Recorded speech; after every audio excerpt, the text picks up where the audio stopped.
तो मैं अजय कुमार लिटिल गुरु चैनल में आपका स्वागत है। दोस्तों आज जो है हम लुसेंट का फर्स्ट डे है। लुसेंट का हम बोले थे टारगेट बैच 12 से 13 दिन में हिस्ट्री खत्म करना है, जिसके बाद मॉक टेस्ट आप लोग को उपलब्ध करा दिया जाएगा। तो इसमें देखना है, आज हम पहला दिन है, पेज नंबर 1 से पेज नंबर 2 तक चलेंगे उसके। और इसमें हम लगभग आज जो है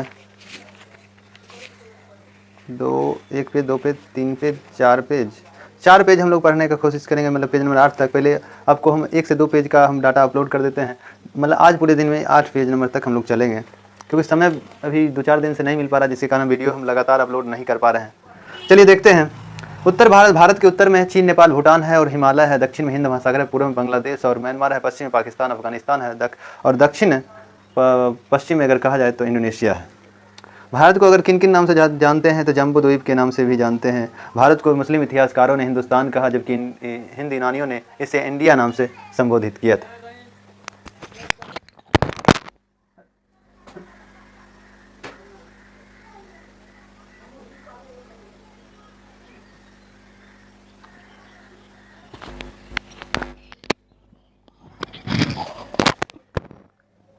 नमस्कार दोस्तों, मैं अजय कुमार लिटिल गुरु चैनल में आपका स्वागत है। दोस्तों आज हम लुसेंट का टारगेट बैच लेकर आए हैं। डे 1 है, पहला दिन है, जिसमें हम लोग एक पेज चलेंगे, पेज नंबर 1 से पेज नंबर 2। पिछले कुछ दिनों से समय नहीं मिल पाने के कारण हम वीडियो अपलोड नहीं कर पा रहे थे, तो देख लेना है। उत्तर में हिमालय से लेकर दक्षिण में समुद्र तक फैला उपमहाद्वीपीय भारतवर्ष के नाम से जाना जाता है। भारत के उत्तर में चीन, नेपाल, भूटान है। दक्षिण में हिंद महासागर है। पूर्व में बांग्लादेश, म्यांमार है। पश्चिम में पाकिस्तान, अफगानिस्तान है। भारत जो है अगर कहा जाए 7 पड़ोसी देशों से सटा हुआ है। भारत को मुस्लिम इतिहासकारों ने हिंदुस्तान कहा, जबकि हिंद यूनानी ने इसे इंडिया कहा। और भारतीय संविधान में भारत को 2 नाम से जानते हैं, इंडिया और भारत के नाम से जानते हैं। उसके बाद कहा जाए भारत में जनसंख्या का निर्माण जिन प्रमुख नस्ल जातियों में हुआ था, proto Australoid, paleo, Mediterranean, negroid, mongoloid, ये सब जो प्रमुख नस्लें हैं। कहता है कि सबसे पहले इतिहास को 3 खंड में, जो प्राचीन भारत, मध्यकालीन भारत, आधुनिक भारत में बांटने का काम क्रिस्टोफ सिलियरस ने किया था। प्राचीन भारतीय इतिहास के बारे में हम लोग 4 स्रोतों से प्राप्त मिलता है। धर्म ग्रंथ हो गया, विदेशियों का भारत में आना, ऐतिहासिक ग्रंथ, पुरातात्विक साक्ष्य, भारत के बारे में जानकारी मिलता है। तो हम लोग धर्म ग्रंथ ऐतिहासिक चलते हैं। भारतीय सबसे प्राचीन धर्म ग्रंथ वेद है। वेद अपुरुषीय है, किसी व्यक्ति द्वारा नहीं लिखा गया, यह भगवान के द्वारा लिखा गया है, इसलिए अपुरुषीय बताया गया है। और वेद व्यास के द्वारा लिखा गया। वेद 4 हैं, ऋग्वेद, सामवेद, यजुर्वेद और अथर्ववेद है। ऋग्वेद अगर सभी वेद को सम्मिलित रूप से संहिता कहा जाता है। ऋग्वेद को क्रमबद्ध संग्रह कर, ऋग्वेद को अगर संकलित करने का काम जो है क्या किया, जितने भी वेद हैं उसको संकलित करने का काम किसने किया? वेद व्यास के द्वारा किया गया था।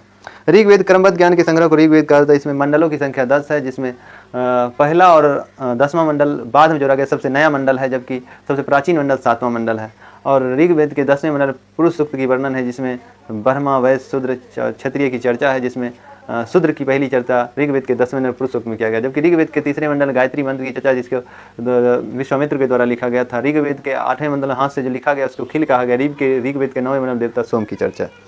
ऋग्वेद में कुल सूक्ति 1028 है, जिसमें 11 बाल खिल्ड हैं और ऋचाएँ 10,462 है, जिसके पढ़ने वाले ऋषि को होत्री कहा जाता है। ऋग्वेद अगर कहा जाए हिंदी अनुवाद स्वामी दयानंद सरस्वती ने किया, जबकि अंग्रेजी अनुवाद मैक्स मूलर के द्वारा किया गया था। ऋग्वेद में अधन्य शब्द गाय के लिए प्रयोग किया गया है, जबकि जौ के लिए यव शब्द का प्रयोग किया गया है। और एडी और बीसी की बात करें, एडी एना डोमिनी होता है, बीसी बिफोर क्राइस्ट होता है। बीसी मतलब ईसा मसीह के पूर्व की जन्म की घटना को बीसी कहा गया, ईसा मसीह के जन्म के बाद की घटना को एडी कहा गया। अब ये जो कहता है प्राचीन इतिहास के साधना के रूप में वैदिक साहित्य के बाद ऋग्वेद में सतत बनान का प्रमुख स्थान आता है। और ऋग्वेद में सर्वाधिक बार जिक्र नदी कहा जाए तो सर्वाधिक जिक्र नदी अगर कहा जाए तो सिंधु है, सबसे पवित्र नदी सरस्वती है। और गंगा का 3 बार है, यमुना का गंगा के 1 बार, यमुना का 3 बार किया गया। ऋग्वेद में इंद्र का 250 बार नाम लिया गया, अग्नि का 200। सर्वाधिक बार किस देवता का? तो इंद्र का लिया गया। यजुर्वेद आते हैं, स्वर पाठ के लिए मंत्रों या बलि के समय में अनुपालन के लिए जो नियमों का संकलन मिलता है। यजुर्वेद गद एवं पद वाला वेद किसे कहा जाता है? यजुर्वेद, जिसमें बलि की पहली बार चर्चा किया गया। बलिदान वगैरह जो बकरी खस्सी करता है दुर्गा पूजा में, ये सब यजुर्वेद से लिया गया है। और कहा जाए यजुर्वेद को संकलित करने का काम के अधर्यु ऋषि द्वारा किया गया था। सामवेद, जिसे भारतीय संगीत का जनक कहा जाता है, इसमें सारा गामा पा निसा कहाँ से लिया गया? सामवेद से लिया गया है। सामवेद पढ़ने वाले पाठक ऋषि को उदरात्रि कहा गया। अब अथर्ववेद, सबसे आधुनिक वेद, जिसमें जादू टोना की चर्चा किस वेद में? अथर्ववेद में किया गया है। और ये अंधविश्वासों का वेद अथर्ववेद को कहा जाता है। अथर्ववेद में परिक्षेत्र की कुरुओं का राजा कहा गया तथा कुरु देश की समृद्धि का अच्छा चित्रण मिलता है। उसके बाद कहा जाए सभा समिति की प्रजापति की 2 पुत्री कहा गया, किसमें? अथर्ववेद में कहा गया है। सबसे प्राचीन वेद ऋग्वेद, सबसे बाद का वेद अथर्ववेद को माना जाता है। उसके बाद ब्राह्मण ग्रंथ है, आर्य ग्रंथ है, उपनिषद है। उपनिषदों की संख्या 108 है, मुख्य उपनिषद 13 गो है। ब्राह्मण ग्रंथ में 4 ऋग्वेद है, उसके 4 अलग अलग ब्राह्मण ग्रंथ हैं, जैसे ऋग्वेद का ऐत्रेय कौस्तुकी है, यजुर्वेद का तैत्रेय शतपथ है, सामवेद का पंचवीस और अथर्ववेद का गौपथ है। ऐत्रेय में राजाभिषेक की ऐत्रेय ब्राह्मण ग्रंथ में राजाभिषेक की चर्चा है। वैदिक साहित्य में ऋग्वेद के बाद शतपथ ब्राह्मण का सबसे प्रमुख स्थान आता है।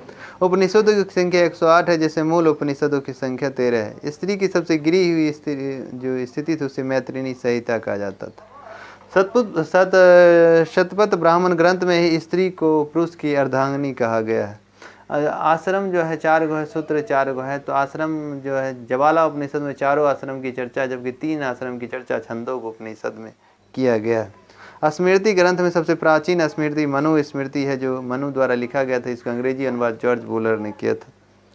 वेदांगों की संख्या 6 है, जिसमें शिक्षा है, कल्प है, निरुक्त है, व्याकरण है, छंद है, ज्योतिष है। प्रमुख सूत्रों में गौतम बोधयान है, अपस्य वशिष्ठ आदि के विषय में चर्चा किया है। सूत्रों में गौतम धर्म सूत्र सबसे प्राचीन माना जाता है। पुराणों को हम लोग पंचम वेद के नाम से जानते हैं। सबसे प्राचीन है प्रमाणिक पुराण मत्स्य पुराण है, जो आंध्र सातवाहन वंश से संबंधित है। विष्णु पुराण मौर्य वंश से, जबकि वायु पुराण गुप्त वंश से संबंधित है। पुराणों की संख्या 18 है, और जिसको हम पंचम वेद भी कहते हैं। उसके बाद सामाजिक और सांस्कृतिक दृष्टि का वर्णन अग्नि पुराण में मिलता है। उसके बाद बौद्ध जैन साहित्य के बारे में कहा गया है। जातक बुद्ध धर्म के पूर्व जन्म की कहानी की चर्चा, जो हीनयान का प्रमुख ग्रंथ जो है कथा वस्तु है, जिसे महात्मा बुद्ध के जीवन चरित्र की चर्चा की गई है। जैन साहित्य को आगम कहा जाता है। जैन का प्रारंभिक इतिहास कल्प सूत्र मिलता है, जो भगवती सूत्र से 16 महाजनपदों की जानकारी मिलती है। अर्थशास्त्र चाणक्य विष्णुगुप्त कौटिल्य द्वारा लिखा गया, जो राजनीतिक की प्रथम पुस्तक थी, जिसमें तीर्थ 18 है, 15 अधिकरण है, प्रकरण 180 की चर्चा है। इसका अनुवाद शाम शास्त्री के द्वारा किया गया था। कश्मीर के इतिहास के बारे में राजतरंगी द्वारा लिखा गया था। राजतरंगिणी में कलहन द्वारा लिखा गया था। कश्मीर के इतिहास के बारे में वर्णन किया गया। भारत में प्रथम मुस्लिम आक्रमणकारी मोहम्मद बिन कासिम 612 में आक्रमण किया था। ये अरबों का सिंध विजय का वर्णन चचनामा में लिखा अली अहमद द्वारा अरबी भाषा में लिखा गया है। संस्कृत व्याकरण की प्रथम पुस्तक अष्टाध्यायी जो है पाणिनि के द्वारा लिखा गया है। मौर्यकालीन इतिहास के बारे में जो वर्णन किया गया है। अष्टाध्यायी में पहली बार लिपि शब्द का प्रयोग किया गया। अब कुछ यूनानी इतिहासकार हैं, जैसे टेसियस जो है, यह ईरान का एक राजवेद था। भारत के संबंध में बहुत सारे आश्चर्यजनक विवरण दिया है। इतिहास का पितामह हेरोडोटस को कहा जाता है। इसने भारत और फारस के बारे में हिस्टोरिका पुस्तक में 5वीं शताब्दी में लिखा था। सिकंदर के साथ आने वाला लेखक जो है अस्ट्रीबुलस था, निर्याकस था। सिकंदर का जल सेनापति निर्याकस था। सिकंदर का सेनापति सेलुकस निकेटर था। मेगास्तुनिस जो सेलुकस निकेटर का राजदूत था, जो चंद्रगुप्त मौर्य के दरबार में आया था, जिसने इंडिका पुस्तक लिखा, जिसने मौर्य समाज को 7 वर्गों में बांटा था। डायमोकस सीरियन अंत्योगत का राजदूत था, जो बिंदुसार के दरबार में आए थे। इसका विवरण मौर्य शासन व्यवस्था संबंधित है। तो पेज नंबर 1 से 2 तक दोस्तों हो गए हैं। फिर हम 3 से 4 चलेंगे अगले वीडियो में। तो आज हम 3-4 वीडियो डालेंगे। इसको सिर्फ सुन लेना है, इसमें कुछ हम लिखाए नहीं हैं, सिर्फ सुन लेना है 1-2 बार। उसके बाद हम इसका मॉक टेस्ट, इससे जो इम्पोर्टेंट है वही बोले हैं, उसी चीज़ को हम मॉक टेस्ट भी उपलब्ध करेंगे, जो आपको क्लियर हो जाएगा। अगर वीडियो अच्छा लग रहा है ज़रूर लाइक करें, और चैनल पे पहली बार विजिट कर रहे हैं चैनल को सब्सक्राइब करें, और बगल में बेल आइकन का घंटा है दबा दीजिए, जिससे आने वाला कोई वीडियो पहले आप तक पहुँचे। चलिए आज इतने तक रहने देते हैं। जय हिंद, जय भारत।